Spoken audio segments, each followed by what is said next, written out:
আগে যখন ছোট ছিলাম মানে স্কুল লাইফ ছিল যখন তখন স্কুলে মানে আমাদের উপজেলাতে প্রোগ্রামে পারফরমেন্স করার জন্য বাজার থেকে চুড়ি ফিতা শাড়ি কত কিছুই না কেনা হতো। আর নববর্ষের দিনে সাজুগুজু করে স্কুলে যাওয়া হতো প্রথমে, আর বিকাল বেলার দিকে উপজেলাতে হতো অনুষ্ঠান, সেখানে পারফরমেন্স করতাম। তখনকার সময়টাই সবচেয়ে বেশি ভালো ছিল।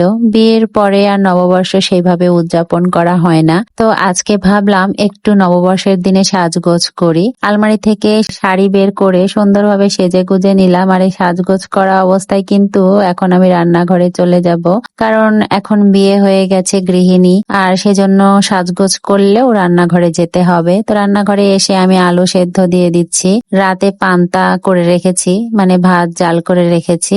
এখন আলুগুলোকে সুন্দরভাবে ম্যাশ করে নিচ্ছি একটা গ্লাসের সাহায্যে। তারপরে ভালোভাবে হাত দিয়ে মথে মথে পেঁয়াজ মরিচ লবণ আর খাঁটি সরিষার তেল দিয়ে ভর্তাটা করে নিব। আলু ভর্তা দিয়ে পান্তা ভাত খেতে কিন্তু অনেক মজা লাগে। শুধু কি আলু ভর্তায় রয়েছে, আলু ভর্তার সাথে কিন্তু মাছও রয়েছে। ইলিশ মাছ না হলেও এটা কিন্তু ইলিশ মাছেরই ছোট ভাই, এটা হচ্ছে খড়ি মাছ। এই মাছটা আমার ফ্রিজে ছিল, আর এর গন্ধটা কিন্তু ইলিশ মাছের মতো। যারাই খড়ি মাছ খান তারা কিন্তু জানেন। তো এই খড়ি মাছগুলো ভালোভাবে ভেজে নিচ্ছি। যেহেতু বাজারে ইলিশ মাছের দাম প্রচুর, বর্তমানে ইলিশ মাছ আমাদের মতো মধ্যবিত্তদের কিনে খাওয়া স্বপ্নের মতো। তো যাই হোক, যা ছিল হাতের কাছে তাই দিয়েই আজকে পহেলা বৈশাখটা উদযাপন করে ফেললাম। মাছ ভাজা, আলুর ভর্তা, পান্তা আর শুকনা মরিচ। তো এই ভিডিওটা আমার ভাগ্নি আমাকে করে দিচ্ছিল, মানে আমার ননদের মেয়ে আমাকে করে দিচ্ছিল। ও যেহেতু প্রথম, কেউ ছিল না আমার ভিডিও করার জন্য, তাই ওকে একটু করে শিখিয়ে দিচ্ছিলাম, আর সে অনুযায়ী সে ভিডিও করেছে। জানি না আপনাদের কাছে ভিডিওটা কেমন লাগবে, তবুও চেষ্টা করেছি আমার অবস্থান থেকে আমার নববর্ষটা তুলে ধরার জন্য।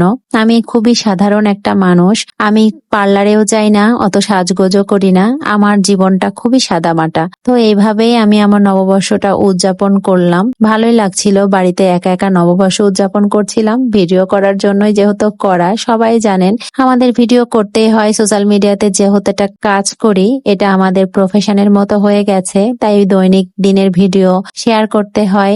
বিশেষ বিশেষ দিনের ভিডিও তো অবশ্যই শেয়ার করতে হয়। তাই আর কি এরকম ভাবে সাজুগুজু করে নববর্ষ উদযাপন করা হলো। আপনারা কে কিভাবে নববর্ষ উদযাপন করলেন অবশ্যই সেটা কমেন্টে বলে যাবেন, এবং আপনাদের ভিডিও দেখতে চাই। যদি ভালো লেগে থাকে আমার ভিডিও, তাহলে আমার সাথে থাকবেন। দেখা হয়ে যাবে অন্য কোনো ভিডিও নিয়ে। ততক্ষণ পর্যন্ত সবাই ভালো থাকবেন, সুস্থ থাকবেন। আল্লাহ হাফেজ। আসসালামু আলাইকুম।